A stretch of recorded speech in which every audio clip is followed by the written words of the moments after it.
Salut everyone! In this video, we'll be talking about the latest AMD GPU, the 9070 XT. Yes, I got one. So this video is going to be all about my experience on Linux day one. Are you ready? Let's get into it. As always, we're going to start with a little bit of context. The first thing I want to share with you is that this video is going to be around the type of experience you would get if you put your hand on one of these GPU. I'm going to share with you some of the benchmark.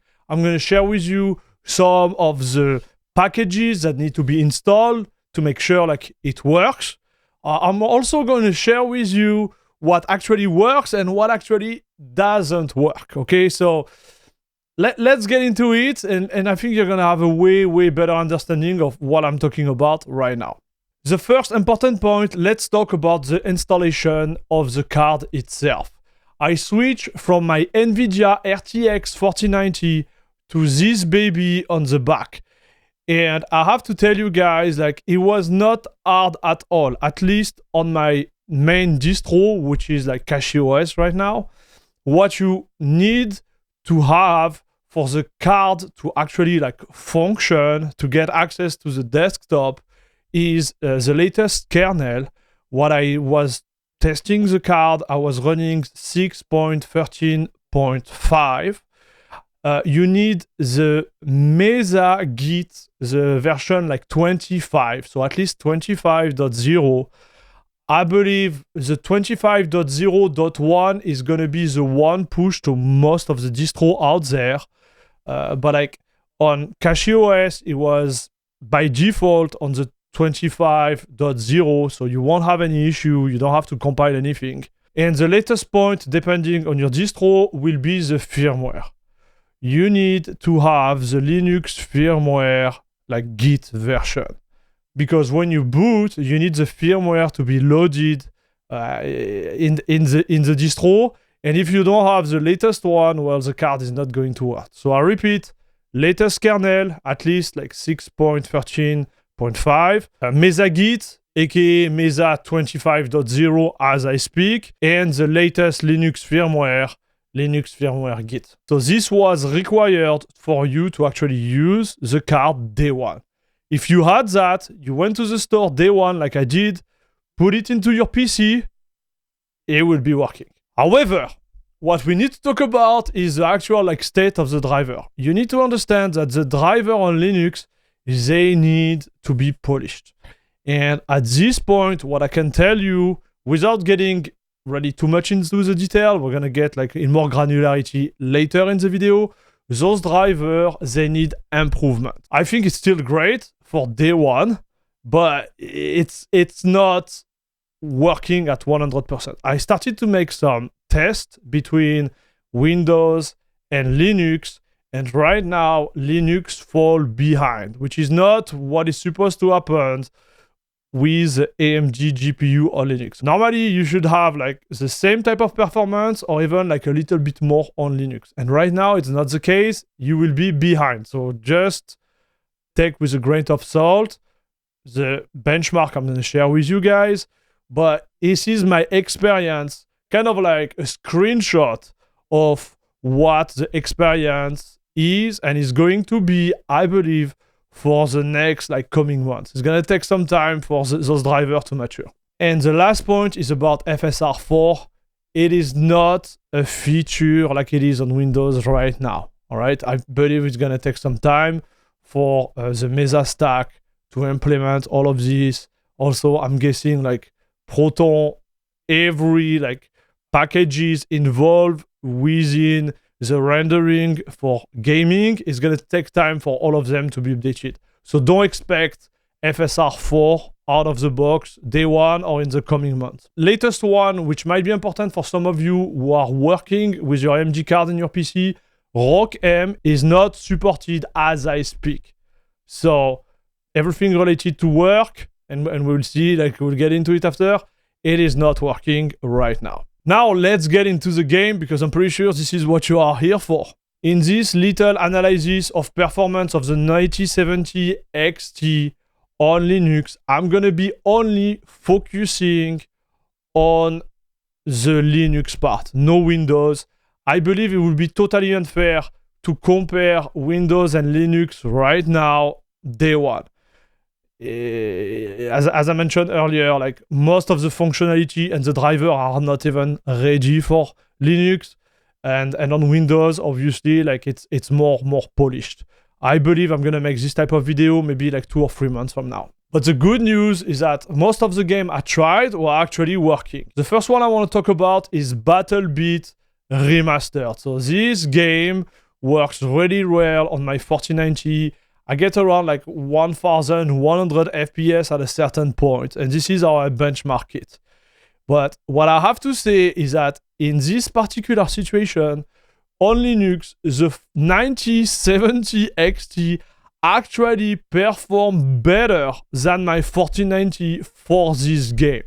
And my analysis is that in a CPU bottleneck scenario, because right now, like the only bottleneck in the CPU, I have 1100 like FPS, the 9070 XT outperforms the 4090. So not by a lot, but you know, like me moving around and testing and feeling like, you know, the game itself, I had a little bit more FPS on this card than my 4090 on Linux, which is pretty insane. The second game I want to mention is Shadow of the Tomb Raider. It's a game we benchmark all the time on this channel. And here, again, like the performance was really good day one. The benchmark was around like 220 FPS. This is a native game.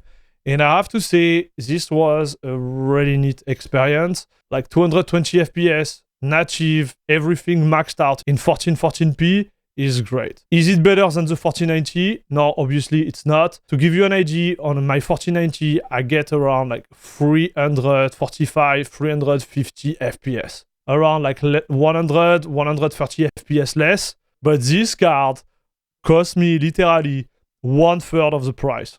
Now let's jump to Valheim. I like Valheim because it's a native game, Vulkan game, and you can see already like how everything performs on Linux. In this game, I could tell like the driver limitation kind of like hit me. I was not able to push the game more than 220 FPS no matter what setting I was using. And I was also not able to load one of my saved game. I was pretty awkward. So the behavior of the graphic card on this one was odd because I was not able to push the maximum like power range inside the card. And again, like the performance were kind of like limited to 220 FPS. So here, I believe like we're gonna have a better idea when the drivers are getting better. So now let's jump into Counter-Strike Source 2. I had around like 400 FPS, maybe a little bit less, like 390, while gaming on my deathmatch like test bench there. And the experience was awesome. Let me tell you, it was awesome. Also notice like the input lag is really minimal. Like when I say really minimal, I kind of felt like the input lag was better than with my 4090, even if I had less FPS. So I don't know what is going on there. I'm gonna have to dive into it, make like some switch between two of the cards. But I would say like the experience for Counter-Strike 2 was really good. So now let's jump into Marvel Rivals. So this one is a little bit different because I used an upscaler. And so I'm not sure like giving you FPS is going to give you a good, you know, like idea of how the card perform. But what I would say is like it was really good compared to my experience with the 4090. Obviously, I don't have the same type of frame rate, but you will be really easily in the 240 FPS with a good upscaler and reducing the overall like, you know, like visuals. I like to play this game in performance. And the input lag was also awesome. It was a really good experience out of the box. What I have to say on top of that is that the frame gen on Linux was better than the frame gen experience I could get with NVIDIA. Like with NVIDIA, the input lag with frame gen on Linux again was really bad on this game. But with AMD, the frame gen was way smoother and the input lag felt like better. So there was still a little bit of input lag, but way less than when I activate the frame gen on NVIDIA. I hope I'm clear with that. But again, a really good experience. Now let's talk about Deadlock. Deadlock is also a game I like to bench. And out of the box with the default setting, I would get around 300 FPS at my benchmark point. So if you compare that with my 4090, it will be like 100 less FPS. That's what I would get with my 4090. And again, like for the price of this card, this is a pretty good result on Linux. Next game I tried was Path of Exile. So Path of Exile, I have this save point in a dark cave on the Act 3. And in this specific cave, yeah, I like this spot because I can really like max out the FPS, like really push it to the max. On my 4090 with the same, I would say like upscaler, so obviously I'm using DLSS for the 4090, but with the upscaler set to quality, I will get around like 411, 430 FPS in this specific location. With the 9070, with the FSR upscaler set to quality, I would get around like 300 FPS. So again, and you will see it's always the same story. It's 100 FPS less than the 4090, or kind of like 2/3 of the actual performance I would get with the 4090 RTX on Linux. So let me tell you, this is perfectly playable. This is actually awesome. I did also try the native mode because in chat, like some of the viewers were like, hey, let me show how it perform on native. And on native, I would have like 200 plus FPS. So you will be solid. Another game I did try was Kingdom Come Deliverance 2. Here, I also had a great experience out of the box. The Cry engine is well known to work better on NVIDIA card. And even if it was a case there, I still had the same ratio of performance. I would have like 2/3 of the perf of my 4090. So at my specific like bench place I look at with the ultra settings and the upscaler setting to quality, I would get around like 130 FPS, while if I was running my 4090, I would be around like 190 FPS. So now we covered the game without ray tracing. Let's talk about the one with ray tracing. The first one I did try was GTA 5 Enhanced. This game was released, I guess, 1 week ago. It's GTA 5, but with ray tracing, right? And I have to say, I was scared getting into the actual like game with this graphic card. With my NVIDIA RTX 4090, experience is like crazy good. But on this card, I was like, oh, this is an AMD. They are known to not really work with ray tracing. Well, not this 9070 XT. I have to tell you, I was really surprised. I was able to push it around like 90 FPS with ray tracing to the max, with all the settings to the max actually in 1440p. So the experience, golden. To me, it's still not enough FPS. I like to play it with at least like 120 FPS. 90 is a little bit on the low side for me. So just moving the trigger from maximum ray tracing to just high ray tracing, I was reaching the top of the card. So I was at 160 FPS plus, which is quite funny, right? Like from this little experience, I can tell that the card with settings in high will be working great with ray tracing. So this was pretty awesome, and it was really a good surprise. I think the trigger is really between like high ray tracing and maximum ray tracing, or maybe, you know, like normal ray tracing and path tracing. So to confirm that, I launched Control with ray tracing in DirectX 12 on Linux. And here again, it was working very well with ray tracing. A little bit low in the FPS with everything set to max. If you just lower the ray tracing to medium, perfectly fine. And, you know, I remember some of my buddies who had previous generation of AMD cards, they were telling me like, as soon as I enable ray tracing, the game is like unplayable. Well, it's not the case here. Here, you can tell right away is there were a big upgrade for the AMD card when it comes to ray tracing, and this is good. Okay, this is good because I do believe this is a feature that until you try it, you don't really realize how good it is. It's not a requirement. You can play the game, enjoy the game without ray tracing. Don't get me wrong, but I believe it's a nice feature. And watching like AMD card being able to run this feature, like just run it, is really awesome. And one of the game which is kind of like the big elephant in the room when we are talking about ray tracing is Cyberpunk, right? This is a window shopper for NVIDIA each time they talk about ray tracing. So I had to run it on Linux. And here, the game wouldn't even launch a benchmark. Like the game launched, but when I try to get into a scene, it will just crash. And here, again, this is a limitation of the driver. Even by setting, you know, like the overall setting of the game to really low, the benchmark wouldn't launch. The funny part is that I did more tests offline, and I was able to run the game by starting a new game. And the game launched there. It's just a benchmark, and game crashed. So, you know, the drivers are not stable yet to run some games. And that's the reality, okay?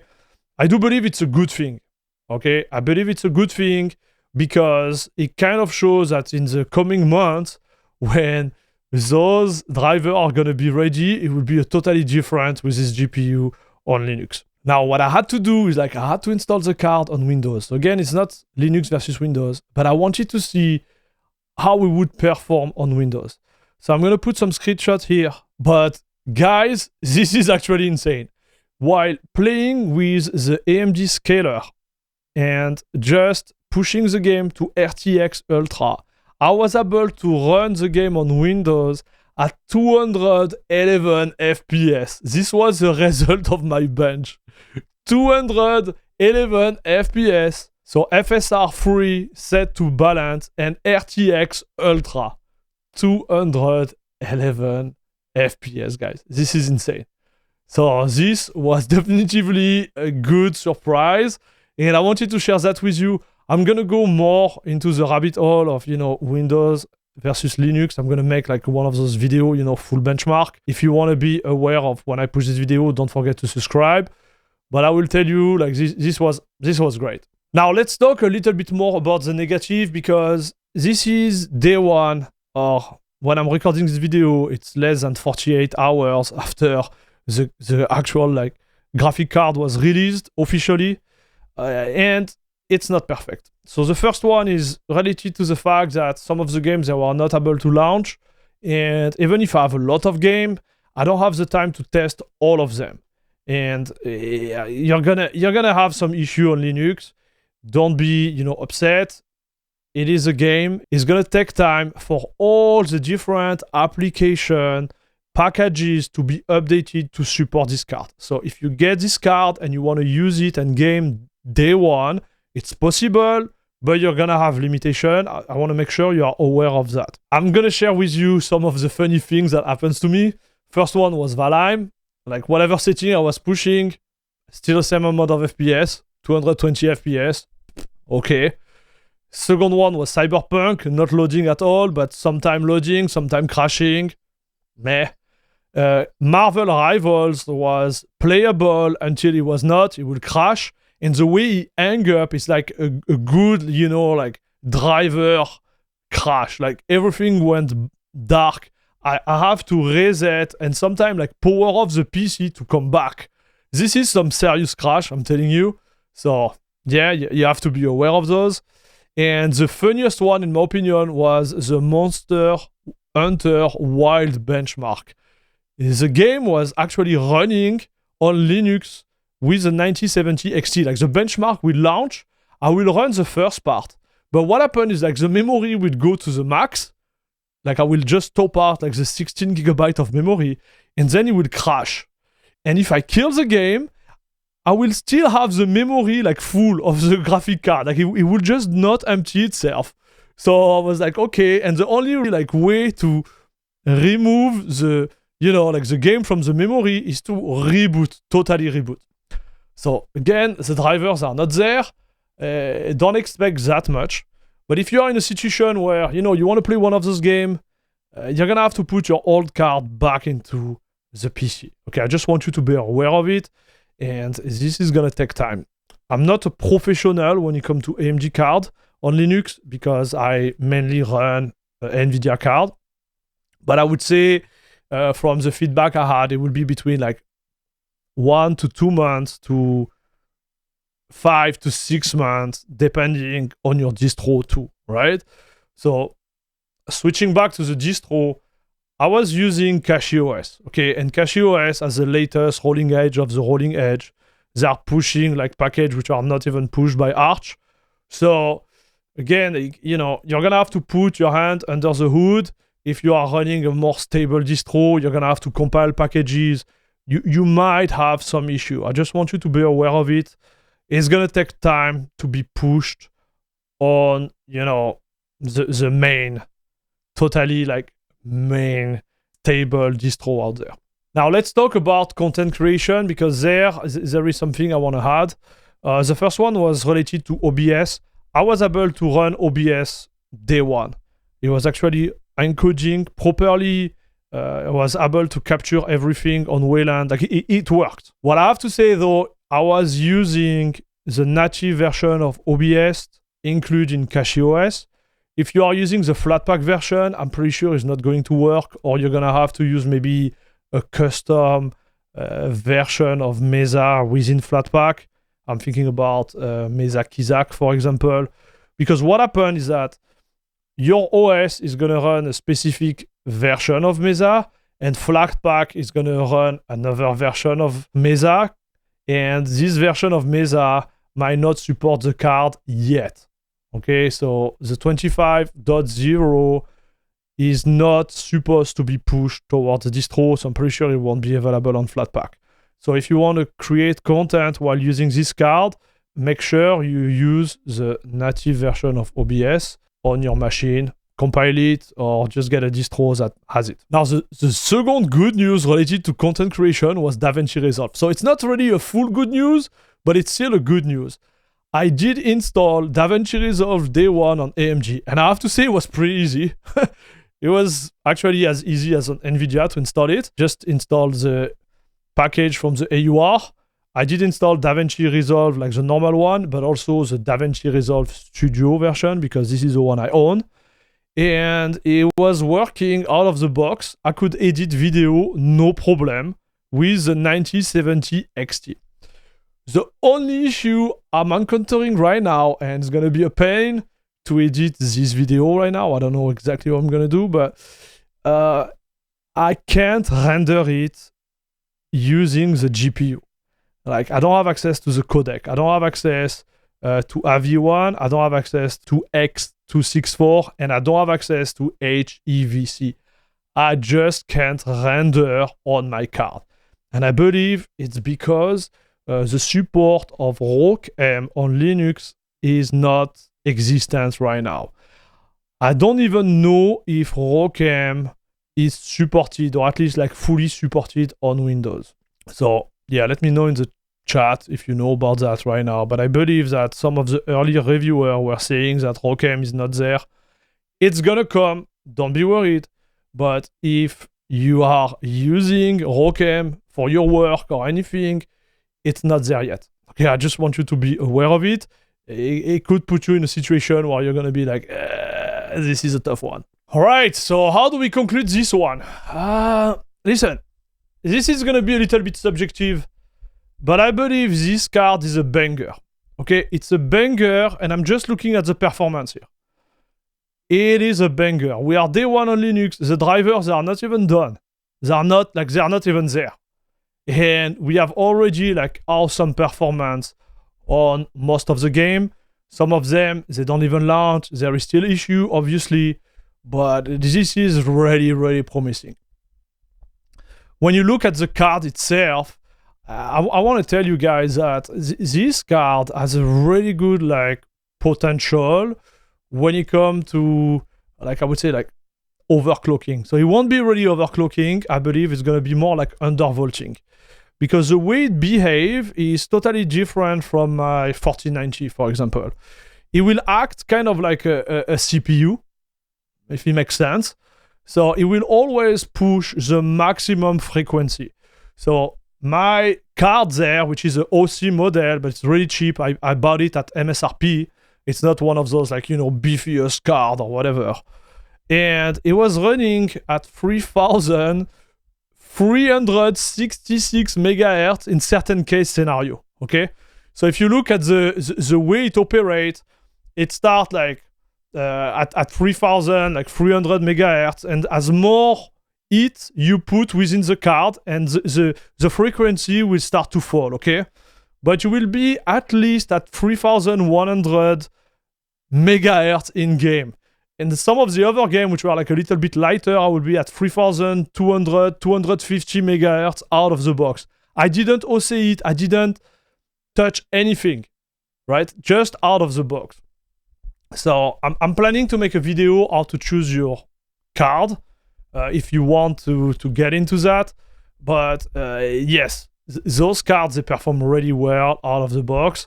And I have to say, I'm pretty pleased. I'm pretty pleased because yeah, I'm gonna continue to use it for the next like month. I want to learn, right, how it works. I want to see the evolution. I want to share with you how it's, you know, like getting better on Linux.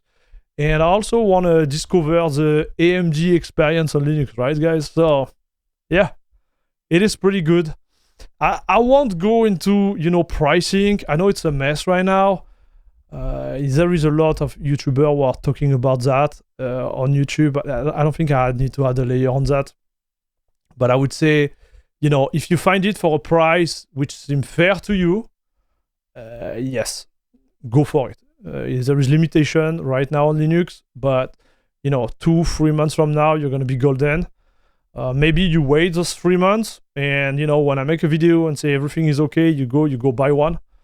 But you know, I'm pretty confident in the fact that everything is gonna be ironed out really soon. And yes, like the ratio price to performance is actually insane. It is insane, at least at MSRP. Guys, thank you very much for watching. I hope you enjoy the video, and as always, don't forget to give a thumbs up, a like, put a comment below. And I want to thank again all the financial supporters who helped me get this card day one. You guys are the best.